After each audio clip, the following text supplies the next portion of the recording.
نعد إلى الأخوية الماسونية التابعة للبناؤون الأحرار. الرمز الأعظم لديهم هو حرف جي. لننظر إلى النجمة على الأبكار، وهي صياغة أخرى لنجمة داود. في الواقع توجد نجمة داود كاملة في العديد من المعابد الماسونية. لماذا؟ الماسونية هي فرع من اليهودية وأيضا من القبلاء. كتبت جريدة جويش تريبيون في 28 من تشرين الأول عام 1927 أن الماسونية ترتكز على اليهودية. أزل التعليم اليهودية من الطقس الماسوني فما يتبقى منه. يذكر ألبرت بايك في كتابه أخلاق وعقيدة أن القبلاء هي الجذر الرئيسي. بدون القبلاء لن يكون لدينا الطقوس 32 للمحفل الماسوني. لكن الإله الذي يعبدونه المهندس العظيم هو ملوك، إله النجمة. نجمة ديفيد، من أين أتى هذا الرمز؟ لم يتم ذكره بتاتا في الإنجيل بشكل صريح. هل هو في التلمود؟ هل توجد فقرة في الإنجيل بهذا الشأن أم لا؟ لا. إذن أنت لست واثقا من مصدره؟ لا، لقد نلت مني. إذن لا أحد يعلم. لا أدري. لأني أعرف أنها تدعى نجمة ديفيد. لا. لكن هل لها أي علاقة لا أظن بديفيد؟ ذلك. لابد من وجود علاقة في مكان ما، لكني لا أذكر تماما ما طبيعة تلك العلاقة. أعتقد بأن ما يسمونه نجمة داود إنما هو فعليا نجمة رمفان، لأننا إن درسنا الإنجيل سنعرف بأنهم عبدوا آلهة أخرى، ويذكر الإنجيل قيامهم بحمل علم عليه نجمة إلههم رمفان. لكنهم لم يرجعوا إليه. لقد كفرتم برب الإنجيل واتخذتم لأنفسكم نجمة إلهكم الذي اسمه رمفان، وهي النجمة السداسية. هذه كلها كانت أسماء ملكم بعل العظيم إله النار العظيم وهو إبليس. هذا صحيح. وشعروا بالصدمة حيال ذلك. الآن من هو إله النجم هذا؟ فقط لو يقرأوا العهد القديم لعرفوا ذلك. في سفر عاموس يقول الرب: لقد اتخذتم النجمة وبذلك نلتم غضبي، وقدمتم أبناءكم لإله النجم كأضاحي في النار. قدموا أولادكم كأضاحي، قدموها لإله النجم.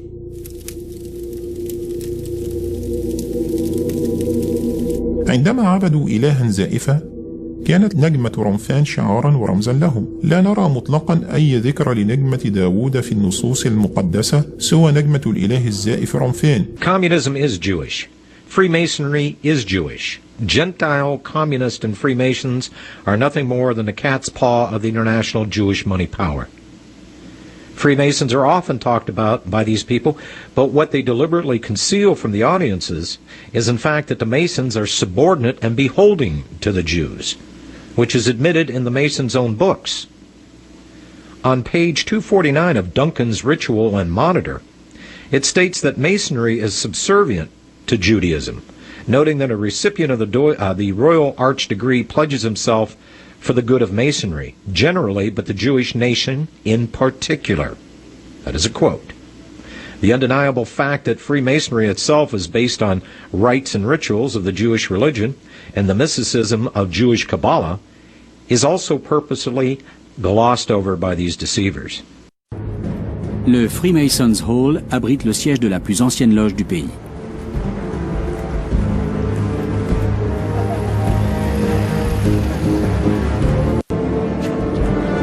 Partout, des objets et des symboles offrent un aperçu de la représentation du monde maçonnique.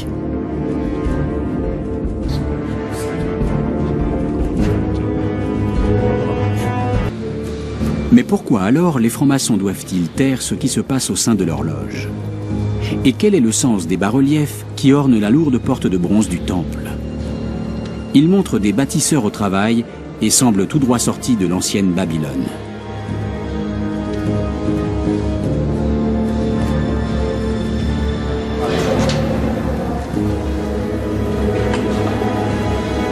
À l'intérieur du temple, de nombreux signes renvoient aux racines symboliques de la franc-maçonnerie.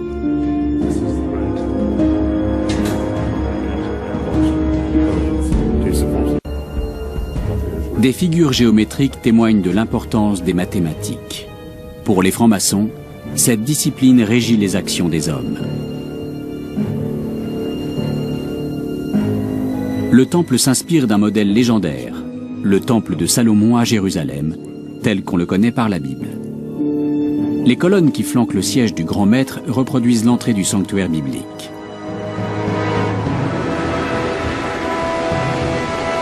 Les deux colonnes, appelées Yachin et Boaz, ornaient le parvis du premier temple de Jérusalem.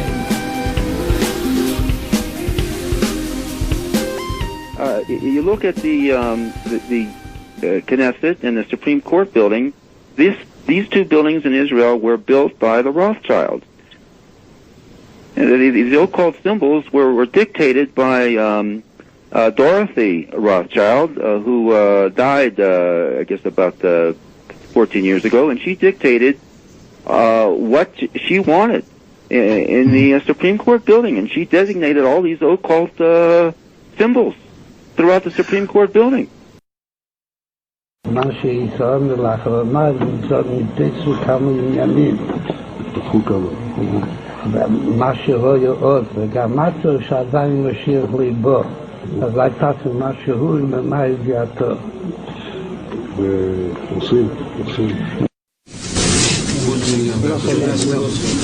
Judas Willis from Paris.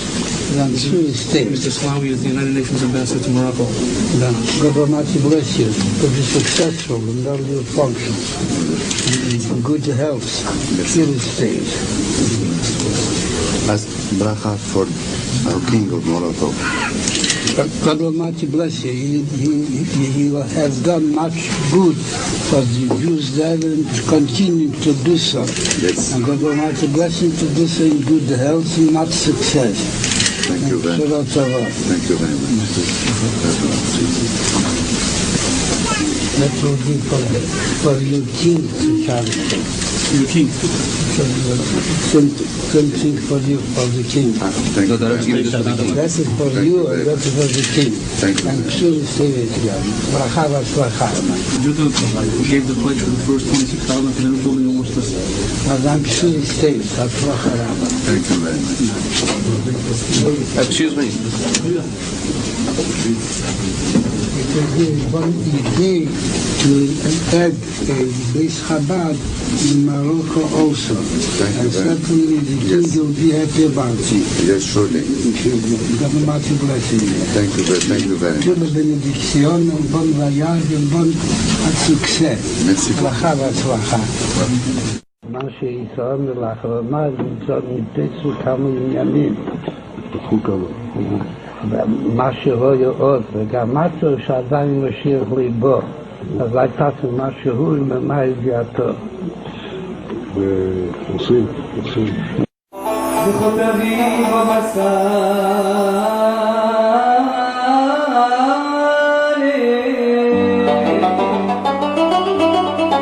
Avec l'arrivée du Mashiach, qui va arriver très bientôt. Alors soyez prêts à le recevoir, Bezrat Hashem,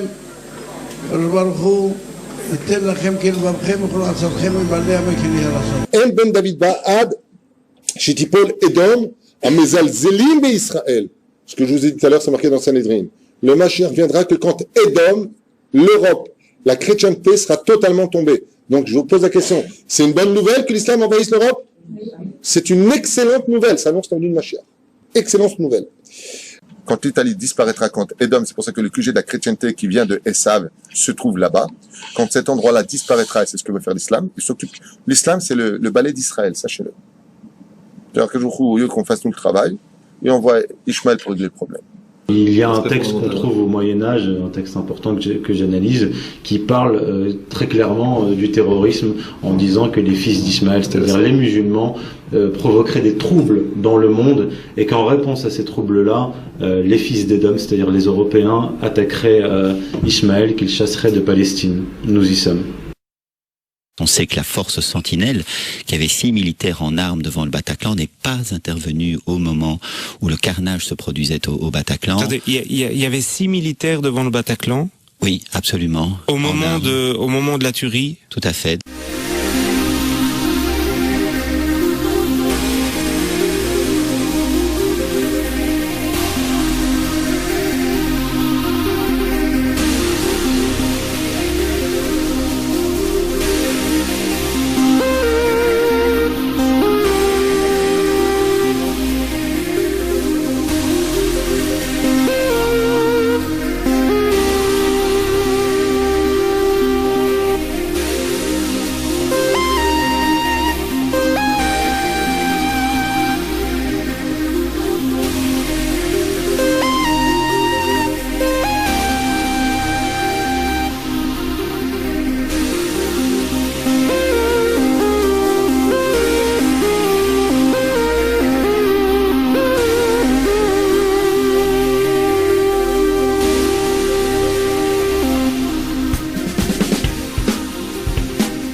vendredi matin, l'assistance publique hôpitaux de Paris a organisé un exercice avec les SAMU sur ce type même d'attentat. C'est un hasard effroyable qui a fait. Mais oui, c'est un hasard effroyable qui a fait que le soir même, c'était voilà un hasard effroyable. It's not Israel's battle, it's your battle. It's the battle of France. Because it's the same battle. If they succeed here, if Israel is the one that's blamed here and not the terrorists, if we don't stand together, then this terror plague will come to you. It's just a question of time. It will come to you. It will come to France. It will come to France.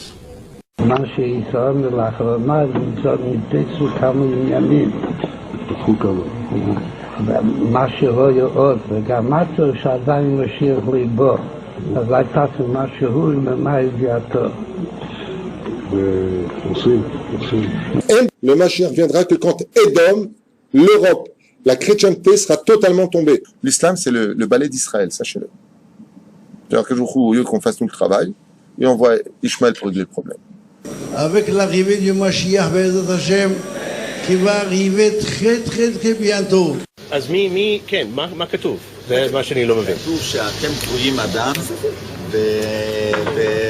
והגויים לא קרויים אדם, זה מה שכתוב. לא קרויים? לא קרויים אדם, לא קוראים להם אדם. אוקיי, אז מה קוראים להם? אדם זה אדם אל העליון. אדם הוא בן אדם שהוא שונה מהבהמה. אדם זה אדם אל העליון, וכיוון שאנחנו בנים של אלוקים, אז הוא קרא לנו בני אדם. עכשיו, הגויים מה שהם, כן? אלוקים עשה אותם בשביל שיעשו פה... בשביל לשרת את היהודים. כל הגויים שאתה רואה שיש בעולם, המיליארדים האלה, הם הכל רק בשביל שהיהודים יהיה להם איזה תועלת מהם. אז אוטומטי עדיין הם עוד לא משרתים אותנו לגמרי, רק חלקית. כל אחד יהיה לו, כשמשיח יבוא, אז כל אחד יהיה לו אלפים עבדים, 2,800 עבדים. בינתיים, המשיח לא כאן, אז איך הם משרתים אותנו? הם בונים לנו רכבים, דירות, בניינים, חשמל, הם בונים את זה, לנו. משרתים את היהודים. כשם לקרא ברכך, כאשר ואהבת הגויים רבים, you'll lend to the גויים, Okay, I don't know that word. ואהבת הגויים רבים, ואתה לא תעבוד, and you won't borrow, you'll lend them the money. ומשלת בגויים רבים, you rule over the גויים, ובך לא ימשלו. יעבדוך עמים, יעבדוך עמים, וישתחוו לחלומי, יעבדוך עמים, it says here, יעבדוך עמים. The lands will work for you. יעבדוך עמים. כתוב שאחרי ביאת המשיח, אני אומר, כתוב אחרי ביאת המשיח, אני לא יכול להביא את הפסוק המדויק, אבל כתוב שאחרי ביאת המשיח יהיה מלחמה מאוד מאוד גדולה, ובסופו של דבר כן, הגויים יהיו עבדים של היהודים במשך תקופה, ואחרי זה העולם יחזור כאילו לקדמותו.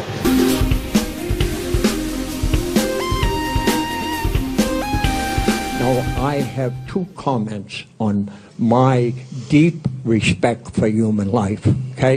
Number one, I'm opposed to our wasting our military in the Middle East on behalf of Zionist Israel. Thank you. Okay. All right, well, let me just tell you that Israel is a very, very important ally of the United States. And we are going to protect them 100%. 100%. They've been our most reliable. It's our true friend over there, and we're going to protect Israel 100%.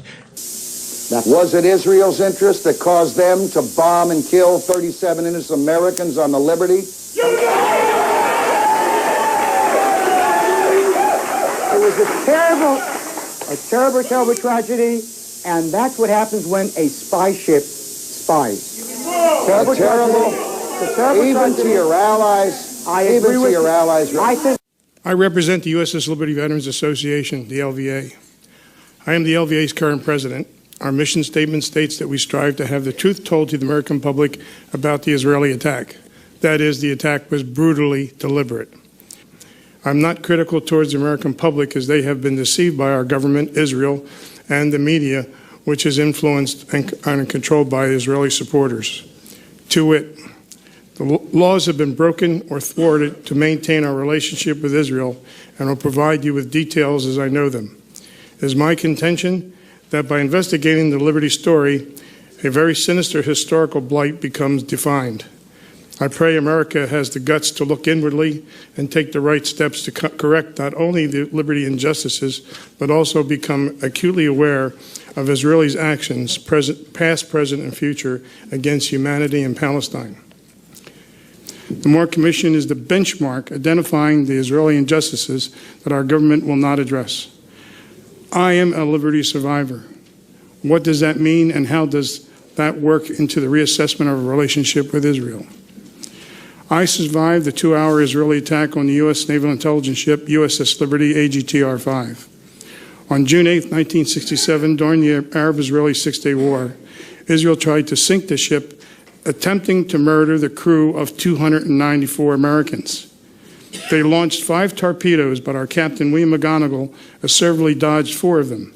However, the 5th hit us on our starboard side, just forward of the midships, killing 25 of the 34 Americans. We did not sink, but 2/3 of the crew were incapacitated. There were wounded and dying sailors all over the ship. It was literally a bloodbath. It is miraculously we didn't sink, and I'll say more about that later. A little after 2 p.m., 3 Israeli unmarked fighter jets began strafing the ship with 20-millimeter cannon and rockets, killing the young sailors manning the 50-caliber machine guns. The radioman immediately tried to call for help, discovered all U.S. selected frequencies were jammed. The Israelis knew the frequencies we were attempting to use. Nevertheless, the radioman finally got through to the 6th Fleet. No help was forthcoming that day, as the 6th Fleet had White House orders not to launch aircraft to come to our aid.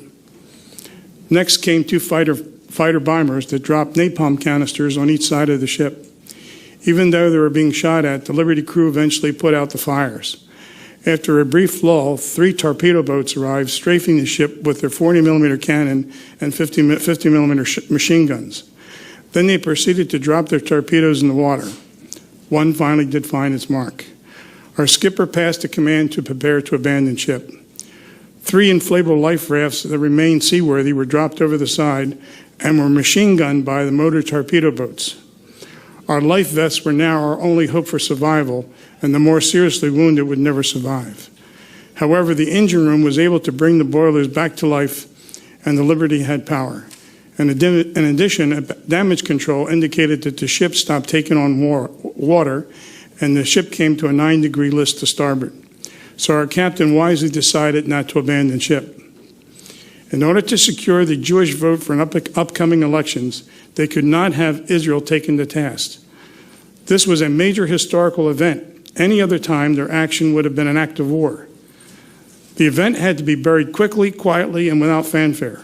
Therefore, a couple of actions were taken immediately. The Navy told the Liberty survivors never to talk about the attack to anyone, including our families, or face a $10,000 fine or 10 years imprisonment. We now know the order came from Maish Dayan. We have declassified CIA cable exposing his order. One of the generals in the room that morning explained, "This is pure murder."